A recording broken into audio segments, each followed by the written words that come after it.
Salam sejahtera Puan Fazila. Saya Lee Boon Bin, pelajar BMCG daripada UTEC. Di sini saya akan membentangkan perbandingan aktiviti kita semula Malaysia dengan luar negara. Di sini ialah ahli kumpulan saya dalam kajian ini. Pengalaman untuk kajian ini ialah alam bumi merupakan salah satu daripada alam-alam lain yang telah dicipta oleh Allah sebagai tanda kekuasaannya. Manusia adalah sebahagian daripada ciptaan penting yang wujud di bumi dan mempunyai hubungan yang rapat dengan persekitarannya. Oleh itu, manusia perlu memberi perhatian dan tumpuan yang serius terhadap amanah yang diberi oleh Allah. Pengajian alam semesta memerlukan peranan secara kolektif daripada seluruh manusia dan memastikan setiap peraturan yang telah ditetapkan mampu dipatuhi dan dilaksanakan. Kesejahteraan kehidupan manusia di dunia ini bergantung kepada sejauh mana kesedaran mereka dalam memastikan alam sekitar tidak berhadapan dengan bencana dan kehabisan sumber alam.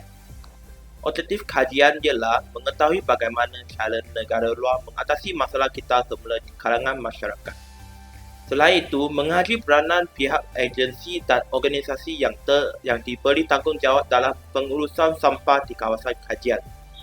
Akhir sekali, menganalisis corak kita semula tradisional sistem bekerja di bandar-bandar besar. Pertama kali, perbandingan Malaysia dengan negara Sweden.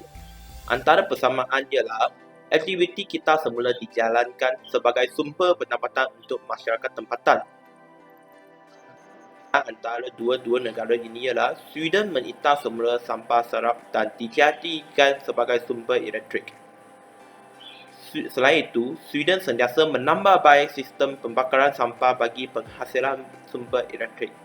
Akhirnya, di negara Sweden, sampah-sampah yang kita semula tidak boleh dilupakan begitu sahaja kerana kandungan kimia yang boleh membahayakan alam sekitar. Perbandingan antara Malaysia dengan Pakistan, persamaan ialah membuat laman web bagi menerang kesedaran kita semula. Selain itu, menggunakan konsep guna semula. Antara perbezaan kedua-dua negara ini ialah menjalankan aktiviti pelupusan yang selamat dan mengitar semula serpihan bencana yang disebabkan bencana alam. Selain itu, melumpuhkan serpihan bencana di kawasan pelupusan sampah. Seterusnya, perbandingan Malaysia dengan negara Jepun. Antara persamaan ialah tong sampah mengikut warna iaitu biru untuk kertas, coklat untuk kaca, dan jingga untuk tin aluminium atau plastik telah disediakan. Perbezaan ialah Jepun mengasing sampah mengikut saiz dan waktu, manakala di Malaysia tiada batasan waktu. Untuk perbandingan antara Malaysia dengan negara China, tiada persamaan. Antara perbezaan ialah Malaysia tidak menjalankan aktiviti kita semula pelombongan berbanding China yang mengitar semula lombong. Di China, sisa pelombongan arang batu telah menjadi sumber pencemaran. Selain itu, sisa pelombongan arang batu telah ditukar kepada kekayaan dan memainkan peranan yang lebih penting di China. Malaysia dan Jerman, persamaan antara dua-dua negara ini ialah penyediaan kod warna tong sampah seperti hijau, kuning, biru, coklat dan hitam. Antara perbezaan ialah di negara Jerman, pihak yang mengutik sampah ini akan memastikan sampah-sampah ini benar-benar diasing mengikut kod warna yang betul. Selain itu, di negara Jerman, label tong sampah ditulis dalam bahasa Jerman dan bahasa Inggeris bagi memudahkan pelancongan luar. Negara Jerman juga menjalankan insentif pemulangan botol untuk kita semula. Akhirnya, kerajaan Jerman telah memperkenalkan sebuah fakta tentang kita semula. Perbandingan Malaysia dengan negara Korea. Antara persamaan untuk dua-dua negara ini ialah penggunaan plastik dalam kehidupan seharian. Charge turut dikenakan bagi yang ingin membeli beg plastik tersebut.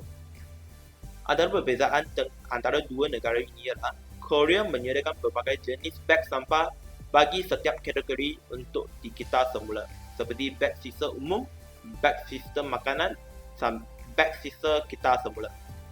Harga dan saiz beg sampah di Korea dijual bergantung kepada daerah tempat tinggal dan beg sampah ini mudah didapati di kedai-kedai runcit berhampiran. Waktu dan lokasi pelupusan sampah di Korea bergantung pada setiap daerah dan biasanya sampah diambil selepas matahari terdebat hingga awal pagi hari berikutnya. Dendaan dikena mengikut daerah jika tidak mematuhi peraturan kita semula telah dijalankan di negara Korea. Perbandingan Malaysia dengan Amerika Syarikat, antara persamaan untuk kedua-dua negara ini ialah Malaysia juga menjalankan aktiviti landfill seperti di Amerika Syarikat. Tetapi di Malaysia, skop aktiviti itu terbatas kerana kekurangan tanah di Malaysia. Antara perbezaan ialah Amerika Syarikat menjalankan aktiviti landfill dalam skala yang besar kerana di sana mempunyai banyak tanah yang tidak digunakan. Selain itu, di Amerika Syarikat mereka juga mempunyai banyak loji tenaga yang dikhususkan untuk pembakaran sistem pembersihan pembandaran mereka yang membuka SMW itu kepada elektrik. Persamaan aktiviti berbanding Malaysia dengan negara Sovietnya ialah kempen telah dijalankan untuk menggalakkan aktiviti kita semula yang telah dijalankan dan meningkatkan kesedaran kita semula dalam kalangan masyarakat. Selain itu, tong sampah yang bertujuan kita semula telah disediakan. Antara perbezaan kedua-dua negara ini ialah di negara kita, tong sampah kita semula yang disediakan ialah tong berwarna biru, coklat dan jingga. Manakala tong sampah yang telah disediakan oleh negara Sovietnya ialah tong e-waste dan tong sister battery. Selain itu, di negara Sovietnya mempunyai sebuah e-transform kenderaan multimedia yang mewakili pemisahan dan penggunaan semula sisa elektrik dan elektronik. Akhir sekali, perbandingan Malaysia dengan negara Taiwan. Antara tentang kita semula telah dilaksanakan untuk memupukkan budaya kita semula dalam kalangan masyarakat. Selain itu, aktiviti yang dijalankan dapat menghasilkan keuntungan kepada negara. Akhirnya, kita semula telah disediakan. Perbezaan kedua-dua negara ini ialah aktiviti negara Malaysia bekerjasama dengan syarikat telah dijalankan, manakala di negara Taiwan hanya bergantung kepada kerajaan sahaja.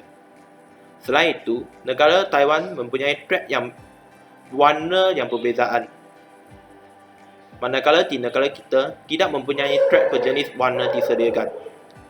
Akhirnya, di negara Malaysia, sistem kutipan dan penghantaran barang kita semula secara terjadual dan teratur telah ditubuhkan, manakala tidak mempunyai sistem berkaitan dijalankan di negara Taiwan.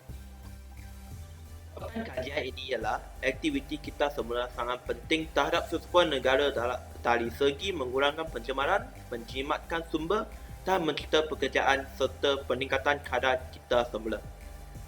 Selain itu, Malaysia mempunyai pelbagai aktiviti dan usaha untuk melaksanakan aktiviti kita semula. Tetapi aktiviti kita semula yang telah dijalankan di Malaysia masih berada dalam tahap yang kurang memberangsakan.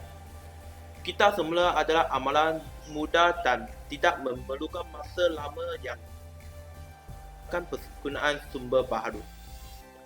Kesimpulannya, aktiviti kita semula dapat memberi berbagai faedah kepada alam sekitar dan ekonomi kepada negara. Antara faedah-faedah kita semula ialah memelihara sumber asli dan mencegah pemusnahan habitat.